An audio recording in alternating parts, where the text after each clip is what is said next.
votre chaîne d'infos, nutrition, sport et bien-être.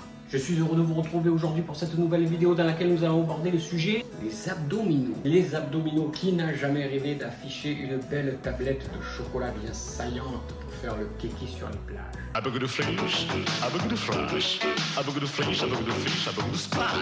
Dans cette vidéo, nous allons voir un peu comment développer nos abdominaux et les rendre apparents. Mais avant tout ça, on va faire un petit tour d'horizon et d'anatomie.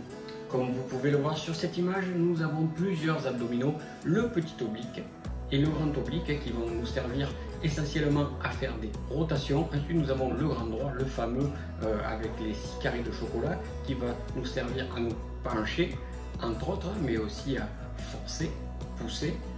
Et dessous, nous avons le transverse qui fait comme une écharpe, c'est le plus important, j'ai envie de dire. Il se rapproche sur les lombaires et forme une espèce d'écharpe qui va retenir nos viscères. C'est grâce à ce muscle que nous allons afficher une taille fine et aussi corriger notre posture. Maintenant que vous avez vu les différents abdominaux, vous allez vous dire c'est très bien tout ça, mais comment je les fais apparaître? Certaines personnes croient qu'en faisant 200 abdos par jour, ils vont réussir à décoller la graisse qu'il y a sur leur ventre, mais malheureusement ce n'est pas comme ça que ça se passe.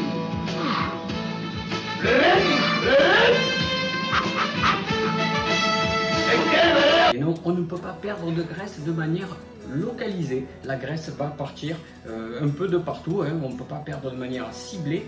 Et j'ai même envie de dire, la graisse du ventre, c'est celle qui s'accroche le plus. Il va être très difficile de la faire partir. Pour la faire dégager, une seule solution, c'est dans l'assiette que ça se passe. Il va falloir créer un déficit calorique, hein. Autrement dit, se mettre au régime. Pour les 3 du fond qui ne suivent pas, pour le déficit calorique, consommer plus de calories que ce qu'on en ingère. Et pour ce faire, il va falloir réduire un petit peu les quantités de féculents parce que c'est eux qui nous font souvent grossir à trop forte dose. Une fois que votre régime sera bien réglé, il va falloir bien entendu travailler votre sangle abdominale tout d'abord avec le fameux gainage pour renforcer le transverse.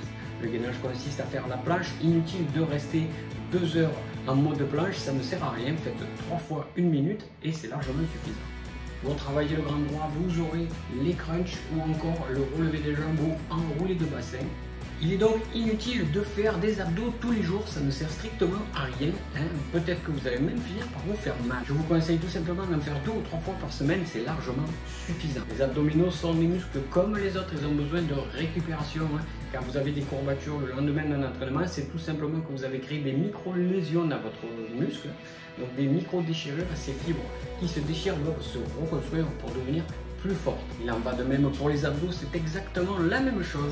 C'est un muscle comme les autres, il va falloir qu'il se repose. Inutile de retaper dedans le lendemain. Donc attendez au moins 48 heures avant de les retravailler. Donc aucun produit miracle, inutile de faire des abdos tous les jours. Surveillez ce que vous mettez dans votre assiette, travaillez-les correctement 2 à 3 fois par semaine et cela suffira amplement pour afficher de beaux abdominaux. Maintenant que vous savez tout sur les abdominaux, l'erreur n'est plus permise. Merci d'avoir regardé cette vidéo.